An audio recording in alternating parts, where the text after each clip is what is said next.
Whoa! Whoa, what's he doing?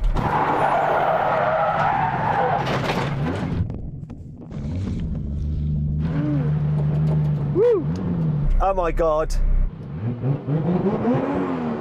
Today, we've got a completely insane matchup.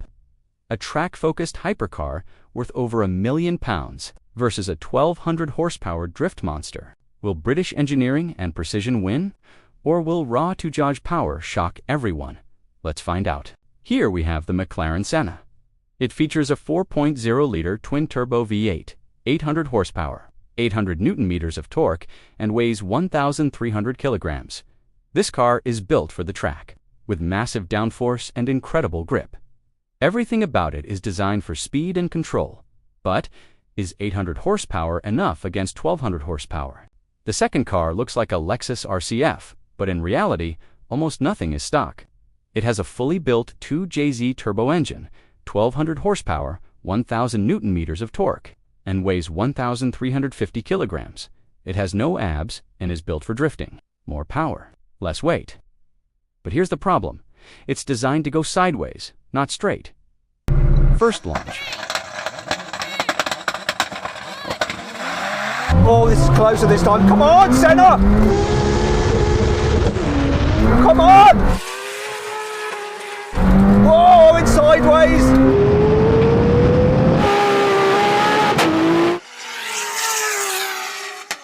Come on!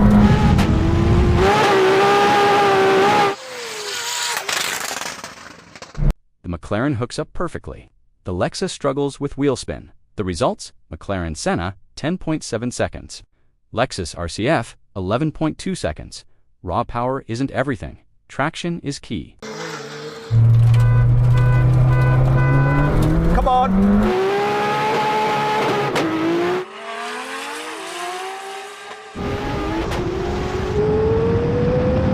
Come on!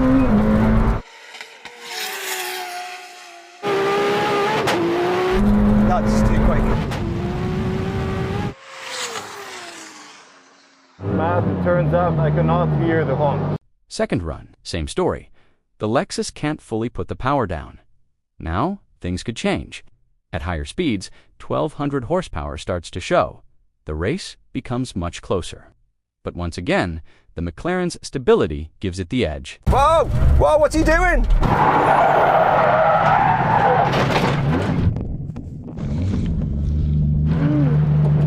Woo! Oh my God.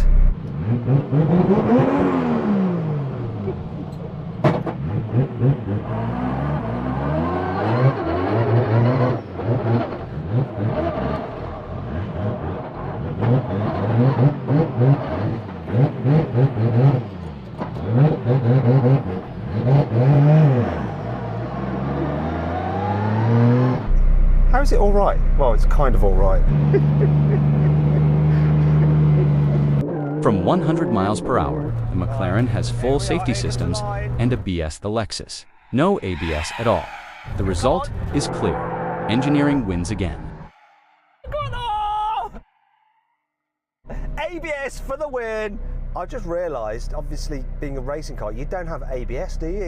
In the end, this battle proves one thing. Power is important. But grip and engineering matter even more. 1,200 horsepower was insane, but the McLaren Senna proved it's a true racing machine. What do you think? If the Lexus was set up for grip instead of drifting, who would win? Drop your opinion in the comments.